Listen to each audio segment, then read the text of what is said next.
নমস্কার। আমি স্বরচিত গল্প সবচেয়ে প্রিয় মানুষ পাঠ করে শোনাচ্ছি। শিক্ষক বললেন, দেখছি অন্য সব ছাত্রদের থেকে তুমি বয়সে বড়, তোমার তো দাড়ি গজিয়ে গেছে, কী ব্যাপার, তুমি কি বিয়ে করেছো? ছেলেটা একটু লজ্জা লজ্জা মুখ করে বলল, আগে স্যার, আমার একটা 5 বছরের ছেলেও আছে। বেশ, তুমি খাতায় তোমার সবচেয়ে প্রিয় মানুষ আর তাদের সাথে তোমার সম্পর্কের কথা লেখো। তাই করলো ছেলেটা। এবার 5 জনের নাম কেটে দাও।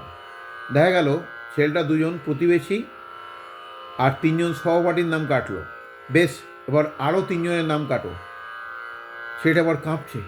কী হলো? আরে তুমি কি ভয় পাচ্ছ? আরে বোকা ছেলে, এটা একটা খেলা মাত্র। কাটো, 3জনের নাম কাটো। গোটা ক্লাস গোটা ক্লাস এবার সিরিয়াসলি ব্যাপারটা দেখছে। এটা আর খেলার পর্যায়ে নেই। দেখা গেল ছেলেটা বেস্ট ফ্রেন্ড আর বাবা মার নাম কাটলো। এবার একটা নাম কাটলেই বোঝা যাবে কে তোমার সবচেয়ে প্রিয় মানুষ। সেটা হাউ হাউ করে কাঁদছে। সবাই হতভম্ব ছেলেটার কাণ্ডকারখানা দেখে। তবে নিজের চোখের জল নিজেই মুছে ফেলে ছেলেটা নিজের ছেলের নাম কেটে দিয়ে অন্যদিকে মুখ ফিরিয়ে নিল।